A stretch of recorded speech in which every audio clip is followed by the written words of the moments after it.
ये बात है फरवरी 1948 की और लोकेशन करीब वही थी जहां MH370 2014 में आखिरी बार रेडार पे देखा गया था, यानी कि स्ट्रेट ऑफ मलाक्का। ये जगह मलेशिया और इंडोनेशिया के दरमियान एक पतली सी समंदरी पट्टी है जहां से दुनिया के हजारों बहरी जहाज गुजरते हैं। उस दिन मौसम बिल्कुल साफ, समंदर खामोश और हवा आम दिनों की तरह बिल्कुल पुरसुकून थी। इसी रास्ते पर अमेरिकन और ब्रिटेन के कई बहरी जहाज सफर कर रहे थे। सब कुछ नॉर्मल चल रहा था, लेकिन अचानक वहां मौजूद कई शिप्स के रेडियो को एक अजीब सा सिग्नल मिलता है। ज़ेम टीवी के वीडियोस में एक बार फिर से खुशामदीद। नाज़रीन, ये मिलने वाला अजीब सिग्नल मोर्स कोड फॉर्मेट में था।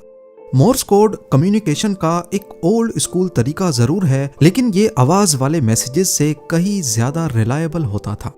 नॉर्मली रेडियो पर अगर आवाज ट्रांसमिट की जाए तो वो डिपेंड करती है डिस्टेंस, एटमॉस्फेयर में मौजूद रुकावटें जैसा कि फॉग, डस्ट और ह्यूमिडिटी और लाइन ऑफ साइट पे।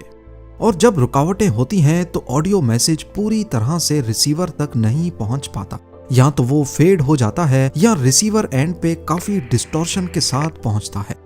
इसके बरक्स मोर्स कोड डॉट्स और डैशेस का एक कॉम्बिनेशन होता है जिसको रिसीवर एंड पे डीकोड करके इंग्लिश का पूरा सेंटेंस बनाया जा सकता है। इस मैसेज का सबसे बड़ा फायदा होता है कि इसको हजारों किलोमीटर दूर तक एटमॉस्फेयर की रुकावटों के बावजूद भी भेजा जा सकता है। उस दिन मलाक्का स्ट्रेट पे शिप्स को जो मोर्स कोड मिला था उसकी शुरुआत कुछ इस तरह की थी: 3 डॉट्स, 3 डैशेस और फिर दोबारा 3 डॉट्स। और यही पैटर्न 2 मर्तबा रिपीट हुआ और आगे डॉट्स और डैशेस का एक लंबा सिलसिला लिखा था। मोर्स कोड से इसको डिकोड किया जाए तो शुरुआती हिस्से का मतलब है SOS SOS।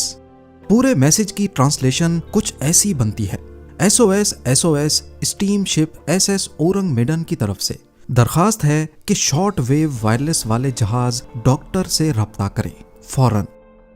ये था रिसीव होने वाला पहला मैसेज। उसके बाद बगैर किसी इंतजार के दूसरा मैसेज आता है और उसकी ट्रांसलेशन कुछ ऐसी थी: गालिबन सेकंड ऑफिसर मर चुका है, क्रू के दूसरे अफराद भी मर गए हैं, मेडिकल मशवरा ना दें, SOS जंगी जहाज से फौरी मदद की दरखास्त है। इस दूसरे मैसेज के बाद ओरंग मेडन ने अपनी पोजीशन भेजी और फिर आखिरी मैसेज भेजा जो शायद इनकम्प्लीट था। आखिरी मैसेज में सिर्फ था आई डाई और मैसेज खत्म। इस आखिरी मैसेज के बाद एक लंबा सन्नाटा छा गया। दूसरे जहाजों के रेडियो ऑपरेटर्स ने फौरन वापस से जवाब दिया, लेकिन आगे से कोई जवाब नहीं आया। अगले कई मिनटों तक ये खामोशी बरकरार रही और जिन जिन शिप्स को भी ये मैसेज मिला था उनको क्लियर हो गया कि SS ओरंग मेडन नामी इस शिप के साथ कुछ भयानक हुआ है। ये खौफनाक मैसेजेस मिलने के बाद सिल्वर स्टार नामी सबसे करीबी एक अमेरिकन मर्चेंट शिप थी। सिल्वर स्टार के कैप्टन ने उस लोकेशन तक जाने का फैसला किया जहां से सिग्नल आया था। उन्होंने अपना रास्ता बदला और तेजी से SS ओरंग मेडन की तरफ बढ़ने लगे। पहले तो उन्हें ऐसा लग रहा था कि शायद जहाज डूब रहा है या उस पर हमला हुआ है। कई घंटों के सफर के बाद सिल्वर स्टार जब उस लोकेशन के करीब पहुंची तो उन्होंने दूरबीन की मदद से देखा कि उस लोकेशन पर वाकई एक बहरी जहाज खड़ा हुआ है। जब वो और ज्यादा करीब पहुंचे तो सिल्वर स्टार का क्रू ये देखकर हैरान रह गया कि SS ओरंग बिल्कुल ठीक हालत में है। ना तो जहाज कहीं से डैमेज था, ना ही उसमें पानी भरने के कोई निशानात थे। वो बस खामोशी से पानी के ऊपर तैर रहा था। अगर कुछ अजीब था तो वो ये कि स्टीम इंजन होने के बावजूद ऊपर चिमनी से कोई धुआं नहीं निकल रहा था। सबसे अजीब बात ये कि डेक पर कोई हरकत नहीं थी। इतना बड़ा जहाज और बिल्कुल खामोश। सिल्वर स्टार के कैप्टन को कुछ समझ नहीं आया। उन्होंने लाउड स्पीकर पर कई कॉल्स दी, हॉर्न बजाए, लेकिन वहां समंदरी लहरों के सिवा कोई आवाज नहीं थी। आखिरकार सिल्वर स्टार के कैप्टन ने फैसला किया कि वो अपनी एक टीम को उस जहाज पर भेजेंगे ताकि इस राज से पर्दा उठाया जा सके। जब एक rescue team SS Ourang Medan पर चढ़ी तो अंदर का माहौल काफी ठंडा हो रहा था और बिल्कुल खामोशी छाई हुई थी। इतने में उनकी नजर पहली लाश पर पड़ी। ये कोई आम लाश नहीं थी, बल्कि उस आदमी का चेहरा खौफ से बिगड़ा हुआ था। उसकी आंखें और मुंह पूरे खुले हुए थे। ऐसा मालूम हो रहा था जैसे मरते वक्त इसने इंतहाई खौफनाक मंजर देखा हो। उसकी बॉडी अकड़ी हुई थी और हाथ आगे की तरफ फैले हुए थे, जैसे वो किसी चीज को रोकने की कोशिश कर रहा हो। रेस्क्यू टीम आगे बढ़ी तो उन्हें और भी लाशें मिली। डेक पर हर तरफ बॉडीज बिखरी हुई थीं। कैप्टन अपनी जगह पर ही मरा हुआ था, बाकी ऑफिसर्स ब्रिज पर मरे हुए थे, यहाँ तक के शिप का कुत्ता भी मरा हुआ मिला। उस कुत्ते की मौत भी नॉर्मल नहीं लग रही थी, वो भी अकड़ा हुआ था और उसका मुंह भी खुला हुआ था। सबसे हैरान करने वाली बात यह थी कि किसी भी बॉडी पर कोई जख्म के निशानात नहीं थे, ना खून बहा था, ना कोई चोट लगी थी, ना ही किसी लड़ाई के निशानात वहां मिले। बस सबके चेहरों पर वही एक खौफनाक एक्सप्रेशन था। रेस्क्यू टीम जब रेडियो रूम में पहुंची तो वहां उसी रेडियो ऑपरेटर की लाश मिली जिसने ये सारे रेडियो मैसेजेस भेजे थे। उसकी उंगलियां अभी भी मोर्स कोड के की पर उसी हालत में थीं जब उसने आए डाय का मैसेज भेजा था। सिल्वर स्टार की रेस्क्यू टीम को एक बात तो कंफर्म हो चुकी थी कि यहाँ पर कुछ बहुत ही एबनॉर्मल हुआ है, क्योंकि लाशों पर कोई वाज़े चोटों के निशानात नहीं थे और सबकी मौत खौफ के मारे ही हुई है। इस पॉइंट पे उन्होंने फैसला किया कि जहाज को रस्सियों से बांधकर नजदीकी पोर्ट पर ले जाया जाए ताकि इस पर मजीद इन्वेस्टिगेशन की जा सके। अभी रेस्क्यू टीम ने रस्सियां बांधना शुरू ही की थीं कि जहाज के निचले हिस्से कार्गो होल्ड नंबर 4 से धुआं निकलना शुरू हो गया।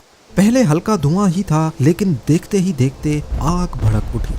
ये आग इतनी तेजी से फैली कि रेस्क्यू टीम के पास भागने के सिवा कोई और ऑप्शन नहीं था। वो फौरन अपनी छोटी बोट्स में वापस कूद गए और अपनी जान बचाकर सिल्वर स्टार की तरफ चले गए। जैसे ही वो अपने जहाज पर वापस पहुंचे, एसएस उरंग मिडन में जबरदस्त धमाका हुआ, जिसने जहाज के मलबे को दूर दूर तक समंदर में फैला दिया। देखते ही देखते वो मिस्टीरियस जहाज अपने तमाम राजों और उन खौफनाक लाशों के साथ समंदर की गहराइयों में डूब गया। अब वहां कोई सबूत नहीं बचा था, सिर्फ गवाही थी सिल्वर स्टार के क्रू मेंबर्स की, जिनके सामने ये सारा वाकया हुआ था। चूंकि कोई सबूत ही मौजूद नहीं था, इसीलिए कई लोगों ने इसको मन गढ़ंत कहानी कहा और कुछ लोग इस पर कॉन्स्पिरेसी थ्योरीज बनाने लगे। कुछ रिसर्चर्स का कहना था कि एसएस उरंग मिडन नाम का कोई जहाज ऑफिशियली रजिस्टर ही नहीं था। लॉयड्स शिपिंग रजिस्टर, जो दुनिया के तमाम जहाजों का रिकॉर्ड रखता है, उसमें इस जहाज का कोई नाम नहीं मिला। लेकिन दूसरी तरफ इस वाक़े पर यकीन रखने वाले रिसर्चर्स मानते हैं कि ये वर्ल्ड वॉर 2 के फौरन बाद का दौर था। उस वक्त बहुत से बहरी जहाज फेक नामों से चलते थे या रजिस्टर्ड ही नहीं होते थे। हो सकता है एसएस उरंग मिडन भी उनमें से ही एक हो, या वो किसी इलीगल एक्टिविटी में मुलविस हो, तभी उसको रजिस्टर नहीं करवाया गया था। कुछ अरसे बाद 1954 में डच न्यूज़पेपर्स में एक आर्टिकल छपता है जिसमें एसएस उरंग मिडन का ये सारा वाकया बयान किया गया। इसमें कुछ लोगों के इंटरव्यूज भी छपे जो इस मिस्टीरियस जहाज पर पहले काम कर चुके थे। इनमें कुछ क्रू मेंबर्स थे जिनका कहना था कि उरंग मिडन इलीगल गुड्स स्मगल करने के काम में आता था, इसीलिए शायद इसको रजिस्टर नहीं करवाया गया था। उनके बयानात से जब जहाज के मालिक को ट्रेस करने की कोशिश की गई तो सबूतों की कमी की वजह से मालिक का भी पता ना लग सका। इस वाक़े के कई सालों बाद मई 2003 में अमेरिकन इंटेलिजेंस एजेंसी CIA ने कुछ सीक्रेट फाइल्स को पब्लिक किया, जिसमें एक फाइल इसी मिस्टीरियस जहाज एसएस उरंग मिडन से रिलेटेड थी। ये एक लेटर था जो 29 मई 1958 वाले दिन CIA को लिखा गया था। इस लेटर में इस हादसे की तमाम डिटेल्स के साथ लिखने वाले ने मेंशन किया था कि मुझे यकीन है एसएस उरंग की ट्रेजेडी अगर सॉल्व हो गई तो यहाँ गायब होने वाले कई एयरप्लेन्स और बहरी जहाज़ों की मिस्ट्रीज का जवाब मिल जाएगा। इस लेटर पर CIA ने कोई इन्वेस्टिगेशन की या नहीं, पर इस लेटर को अगले 45 सालों तक सीक्रेट फाइल्स में रखा गया और फिर 2003 में डीक्लासिफाई किया गया। आज भी ये CIA की वेबसाइट पर मौजूद है। उस वक्त सबसे ज्यादा मानी जाने वाली और लॉजिकल थ्योरी ये थी कि एसएस उरंग मिडन पर कोई खतरनाक केमिकल लोडेड था। याद रहे कि उस वक्त वर्ल्ड वॉर 2 ताजी खत्म हुई थी। जापान और जर्मनी के पास बहुत से डेडली केमिकल्स हुआ करते थे। कहा जाता है कि ये जहाज इन डेडली केमिकल्स की स्मगलिंग कर रहा था, जैसा कि पोटेशियम साइनाइड, या नाइट्रोग्लिसरीन। एक्सपर्ट्स के मुताबिक अगर समंदर का नमकीन पानी पोटेशियम साइनाइड के साथ मिल जाए तो उससे बेहद जहरीली गैस निकलेगी। ये इंसान की लंग्स में जाकर केमिकल रिएक्शन करती है और दम घुटने से फौरन मौत हो सकती है। इस थ्योरी से ये बात साबित होती है कि वहां से मिलने वाली बॉडीज पर कोई जख्म क्यों नहीं थे। नाइट्रोग्लिसरीन की बात की जाए तो वो एक एक्सप्लोसिव केमिकल है। अगर उसे सही से स्टोर ना किया जाए तो वो अपने आप भी फट सकता है। हो सकता है रेस्क्यू टीम ने जो आग देखी वो इसी केमिकल का नतीजा थी। एक और एंगल ये है कि शायद ये जहाज यूनिट 731 का सामान लेके जा रहा था। यूनिट 731 जापानीज आर्मी का वो खौफनाक यूनिट था जो इंसानों पर बायोलॉजिकल एक्सपेरिमेंट्स करता था। जब अमेरिकन इंटरवेंशन के बाद जापान जंग हार गया तो अमेरिका ने उनके साइंटिस्ट को अपने पास शिफ्ट करना चाहा। हो सकता है कि ये जहाज वही सीक्रेट बायोलॉजिकल वेपन्स या केमिकल्स लेके जा रहा हो और रास्ते में लीकेजेस की वजह से पूरा क्रू मारा गया। क्योंकि ये एक सीक्रेट मिशन था तभी जहाज को कहीं रजिस्टर नहीं करवाया गया था और जब CIA ने 45 सालों बाद वो लेटर डीक्लासिफाई किया तो इस थ्योरी पर लोगों का यकीन मजीद पुख्ता हो गया। एक और दिलचस्प पॉइंट ये है कि सिल्वर स्टार के क्रू ने बताया कि वहाँ का माहौल बहुत भारी था।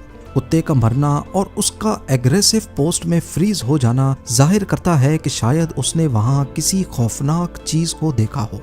ये पॉइंट इस हादसे का रुख सुपर नेचुरल मिस्ट्री की तरफ करता है। SS औरंगमिडन की हकीकत आज भी समंदर की गहराइयों में कहीं दफन है। हम सिर्फ अंदाजा लगा सकते हैं। अगर हम लॉजिकल होकर सोचें तो केमिकल लीक थ्योरी सबसे ज्यादा स्ट्रॉन्ग लगती है।